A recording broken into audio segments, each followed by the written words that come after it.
Sengaja mereka provokasi. Kau berontak, bikin tidak aman, kibarkan bendera, kau harus merdeka, jangan ikut Indonesia. Begitu juga Irian, gerakan Papua Merdeka, saudara. Mereka berikan senjata, mereka berikan modal, habis-habisan berontak.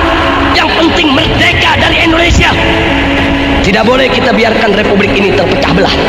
Tidak boleh kita biarkan republik ini cerai-berai. Tidak. Begitu kita cerai-berai, begitu kita pecah belah, kita hanya akan jadi bulan-bulanan mereka. Kita akan lebih dipermainkan oleh mereka. Kita akan diadu sesama kita. Memang itu kepada tentara, kita minta supaya mereka memperbaiki citra, bangkit kembali, jaga republik ini. Jangan diulangi dosa masa lalu. Betul. Kepada kepolisian juga begitu. Tegas, Habib Rizik Syihab belak-belakan bongkar dalang di balik pemberontakan KKB Papua. Ternyata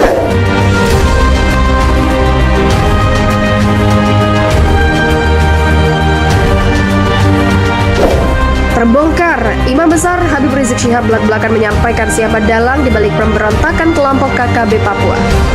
Habib Rizik Syihab tak tinggal diam dikala KKB Papua berniat menyatakan kemerdekaannya dan ingin memisahkan dari Indonesia. Indonesia menjadi sangat potensial untuk bisa menjadi pusat pergerakan Islam internasional, saudara. Habib Rizik lantang mengatakan bahwa mereka yang memprovokasi KKB Papua tidak rela dan ridho jika Indonesia menjadi daerah dengan penduduk muslim serta kekayaan melimpah terbesar di dunia. Karena itu negara barat tidak ridho, tidak suka Indonesia luas. Lalu apa yang mereka lakukan? Mari kita lihat, saudara. Yang mereka lakukan adalah menghasut rakyat Indonesia di berbagai tempat agar mereka berontak. Mereka lakukan gerakan separatis agar mereka memerdekakan diri dari Indonesia. Sengaja mereka provokasi. Kau berontak, bikin tidak aman, kibarkan bendera, kau harus merdeka, jangan ikut Indonesia. Kan Papua merdeka, saudara. Mereka berikan senjata, mereka berikan modal, habis-habisan berontak. Yang penting merdeka dari Indonesia. Ternyata sejak lama Habib Rizik sudah mengetahui siapa dalang di balik pemberontakan yang dilakukan KKB Papua. Tak hanya KKB Papua, Habib Rizik juga diam-diam sudah sejak lama tahu saat masih ada gerakan Aceh Merdeka. Kemudian satu kelompok di wilayah Maluku ingin memecah dari Indonesia. Dikutip dari kanal YouTube Siasah Muslim, tampak sang singa Allah dari negeri Nusantara itu dengan nada tingginya menyampaikan siapa dalang di balik pemberontakan di setiap daerah di Indonesia. Bahkan maaf, sampai Aceh pun tidak luput, saudara. Walaupun GAM Muslim, sengaja diadu antara GAM dengan TNI, saudara. GAM Muslim, TNI yang dikirim juga Muslim. Mereka diadu agar mereka saling tulik, saling tembak, saling bunuh. Karena Amerika Serikat punya kepentingan, saudara. Kalau Aceh merdeka, Maluku merdeka, Irian merdeka, bagian-bagian lain merdeka, maka negara kesatuan Republik Indonesia akan porak-poranda, akan menjadi negara-negara kecil yang lemah yang bisa dikendalikan oleh orang-orang kafir. Tak hanya itu, Habib Rizik juga menyebut bahwa negara barat yang dalam hal ini Amerika Serikat, mereka menghasut masyarakat di berbagai tempat agar berontak, lakukan tindakan separatis dan memerdekakan diri dari Indonesia. Amerika Serikat dan sekutunya tahu betul kalau negara Republik Indonesia adalah negara kaum muslimin yang teritorialnya paling luas di dunia, saudara. Dari Sabang sampai Merauke kita punya 3 waktu. Ada wilayah Indonesia Barat, Tengah, dan Timur. 3 waktu, saudara. 3 waktu. Kalau di Jakarta jam 7 pagi, itu yang namanya di Makassar sudah jam 8. Dan di Irian itu sudah jam 9. Satu negeri 3 waktu. Luar biasa negeri ini luasnya. Tidak ada di dunia satu pun negara Islam, bahkan negara bukan Islam, yang luasnya menandingi Indonesia, saudara.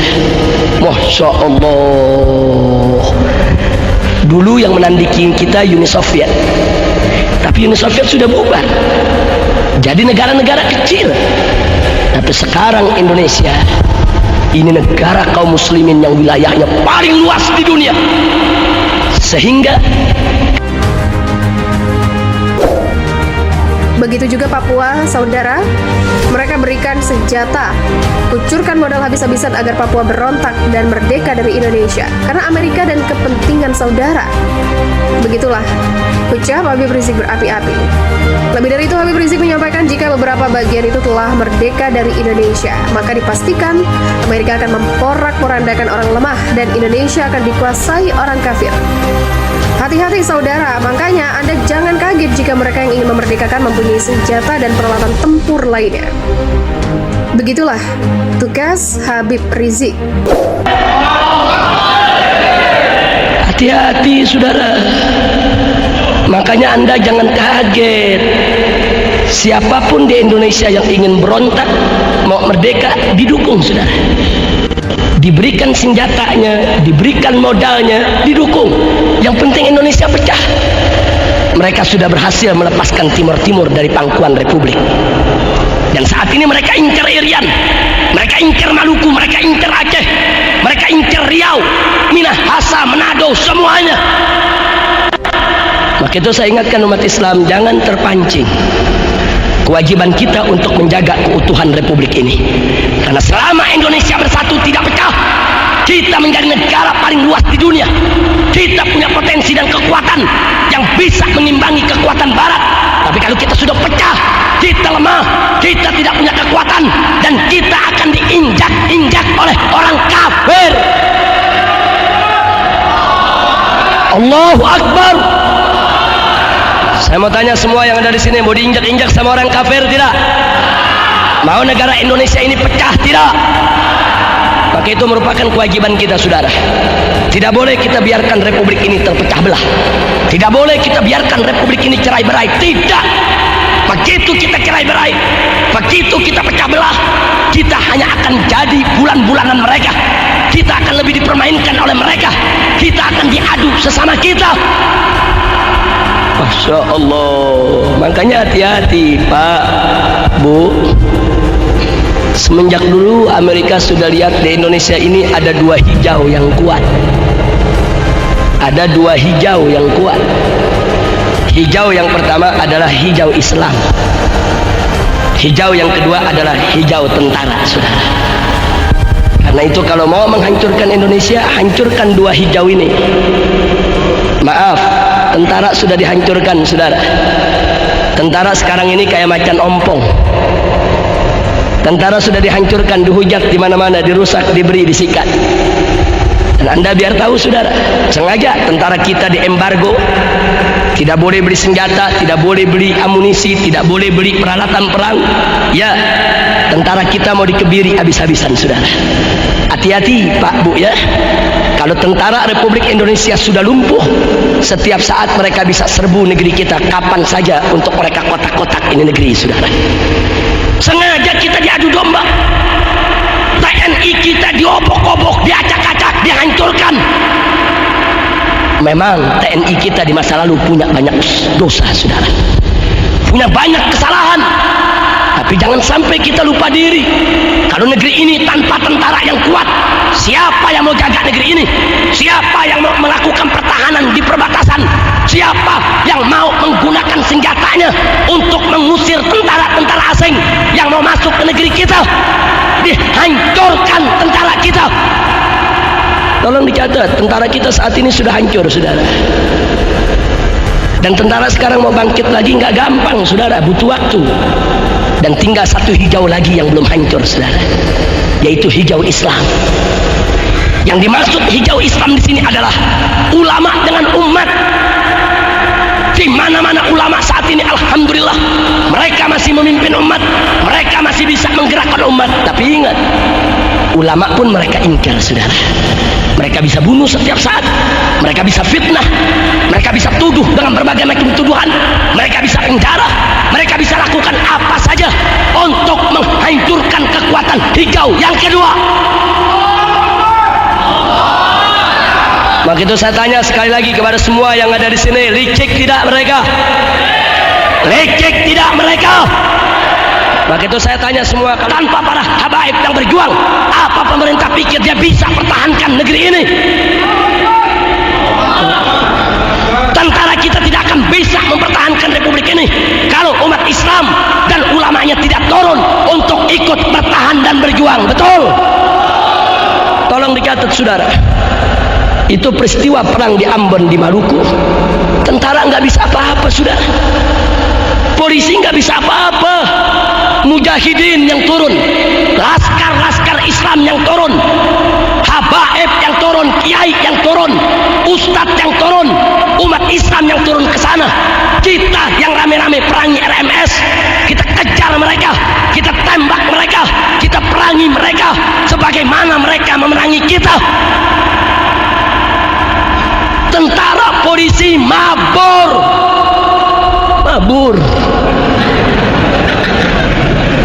Di Pasuruan aja pada bisa megang kumis saudara. Di Ambon mabur.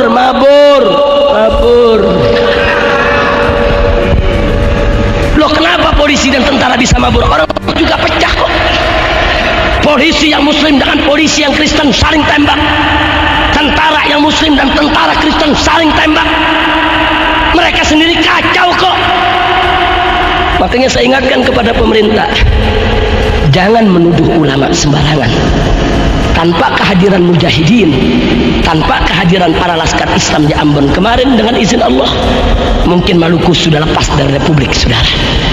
RMS punya senjata lengkap, mereka punya senjata otomatis, tapi berhadapan dengan laskar-laskar Islam mereka tidak mampu. Mereka bantai pertama saudara kita, banyak kaum muslimin yang mati. 1 tahun kita digempur habis-habisan. Tapi begitu mujahidin turun, laskar turun, ulama turun, umat Islam turun, mereka porak-poranda. Masya Allah. Jadi pemerintah mestinya bersyukur kepada Allah dan berterima kasih kepada umat Islam. Kalau umat Islam nggak berjuang di Ambon, udah lepas dari kemarin saudara. Biar anda tahu. Nah karena itu sekarang saya tanya semua, mau Indonesia pecah tidak? Siap bela kita punya negeri? Siap jaga persatuan kita punya negeri? Betul? Allahu Akbar. Maka itu upaya dari manapun yang ingin mecah belah kita harus kita tolak. Nggak boleh kita pecah belah, nggak boleh kita saling gontok-gontokan. Masya Allah. Ingat, tanpa persatuan kita nggak bakal bisa mempertahankan republik ini saudara. Kira-kira bagian yang kedua ini jelas tidak? Jadi saya ulangi secara singkat, bagian kedua, kita punya potensi negara kaum muslimin yang teritorial wilayahnya terluas di dunia. Amerika tidak suka, dia mau hancurkan ini. Bagaimana caranya? Dukung orang Indonesia yang mau berontak. Kalau perlu yang nggak mau berontak dibakar supaya mereka berontak saudara. Nah karena itu kita boleh protes pemerintah, kita boleh kritik pemerintah, tapi jangan kita lakukan pemberontakan saudara. Karena begitu pemberontakan kita lakukan, itu yang mereka tunggu saudara, itu yang mereka inginkan. Dia mau hancurkan kita. Nah begitu kepada tentara kita minta supaya mereka memperbaiki citra, bangkit kembali, jaga republik ini, jangan diulangi dosa masa lalu. Betul? Kepada kepolisian juga begitu, jangan mentang-mentang tentaranya udah mulai lumpuh, polisi kayak koboi. Ini dia nih, mentangkep sono, tangkep sini, larang sono, larang sini, koboi loh. Betul? Polisi juga berkewajiban untuk menjaga keutuhan Republik Indonesia. Polisi juga berkewajiban untuk menjaga keutuhan Republik Indonesia.